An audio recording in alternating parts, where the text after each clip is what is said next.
Well, here we are. I got to come up with, if I'm going to keep doing these videos, I got to come up with a better way to mount that phone. It's got a magnetic mount on it. And I got my knife stabbed in the side of a tree and holding it up there. But anyway, so this is a creek that actually comes out of the pond and heads down to the swamp. We're in the edge of the swamp here. Years ago, I built this so we could get in here to bow hunt. And I thought it would be a fitting video. Got me a big acorn here. Y'all don't know, that's what them deer are looking for, that big sucker right there. What prompted Dr. Mitchell and I to do the research on the psychological effects of working fatal fires? I had worked a case. I've kind of written about it in some of the books. I'm not real specific, pretty generic with it. But I got wrapped pretty hard on a case. And it wasn't it wasn't gory. It was a lot of emotions, a lot of emotions. We were asked to work the case for a while. We did what we were asked to do, and then it was time to go. But the case wasn't solved. We were assisting somebody else. And man, I got wrapped up because the brain likes to complete things. And we're gonna cover a lot of that in some other videos if we keep doing them. And I didn't know what to do. So I was on the bridge. I couldn't get across. I needed to go over there, and I knew how to get there. I just couldn't get there. At my work, and I'm not talking about any programs that are out there, because a lot of the programs that are out there really do help people, and I'm very supportive of that. But they don't help everyone. And in that particular case, I went to one of our programs that work offered. Dr. Mitchell and I covered that in our research, those types of programs. And very nice woman. God, she was a sweet woman. And you know, set of questions. You know, you drinking? I don't drink. You know, you and your wife good? You know, you sleeping good? I mean, I'm good on everything. I was. I just said, ma'am, I can't get across this bridge. And I know how, but I just can't do it. And the answer was, I don't know what to tell you. That's a hard answer, man, because now we've gone from like helpless. I felt helpless, right? And then we're going into hopeless, which is never good. And when Dr. Mitchell and I started to look at diving into the research, that was one of the driving factors.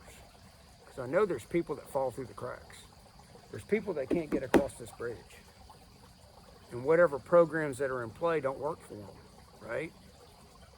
Did I eventually get across that bridge? I did. I did. I'm not sure how, to be honest. But I got across it. Can you see the emotions? Case still tears me up. It's been solved. People went to jail, man. People went to prison. But, you know, it was just a hard case. I can talk about it, and I can get across the bridge. Is there still some residual effect? Absolutely. That tells me I'm still kicking, you know, still cooking with gas, propane, diesel. I got it all going on. When Dr. Mitchell and I dove into the research, that was one of the driving factors for me, was what is out there to help people like me, that the normal stuff may not work, right? What's out there to help people get across the bridge? What's that out of the box stuff?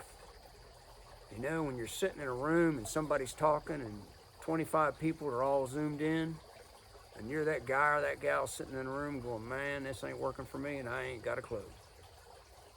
I was like, hey, let's do some research to figure out what works.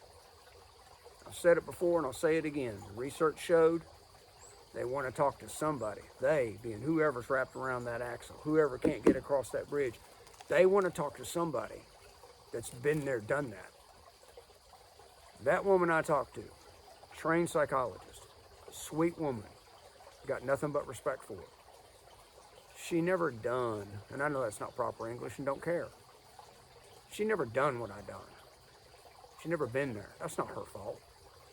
And even if I tried to take her through that, do we want to take people who are clueless to our world? and soak them down in it, dunk them in the water, and go, here, try this. I don't mind telling them. I don't mind explaining things like I do with my youngins and my wife. But I don't want to take somebody and dunk them. I just don't.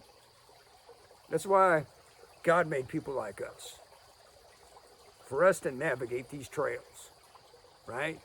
To learn how to cross bridges. So that being said, I'm looking at the clock on the on the phone. I know I need to wrap it up. That's why we did the research. Absolutely. And if you're one of them people that has trouble crossing bridges that look like this, I know how to build bridges. I built this. My boys cross it, I cross it. Water gets pretty deep here, gets up around my feet. But I can build bridges, and I understand bridges. So, what's the video telling you? Why we did the research?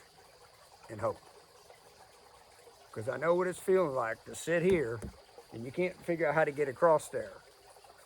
If my redneck, and I don't mean that, I don't know where the redneck term went sideways in this country. Redneck means country. I am country. This means you work hard, your hands are dirty, you know what an acorn is or an acorn is, whatever you want to call it. That's a redneck. I don't know where it got twisted around the axle with the rest of the world, but when I say it, that just means I'm a country boy. This redneck right here, I know how to get across the bridge. I figured it out to a degree. And if this helps people have hope, God bless it. That being said, we got to go. The sun's starting to set. I got to get home before my bride thinks I fell down in this hole or got bit by a cottonmouth. So y'all have a blessed day. And remember, spread the love, not the hate. It's on us. Change the patterns that are forming at your fingertips. Kill the negativity. Thank you.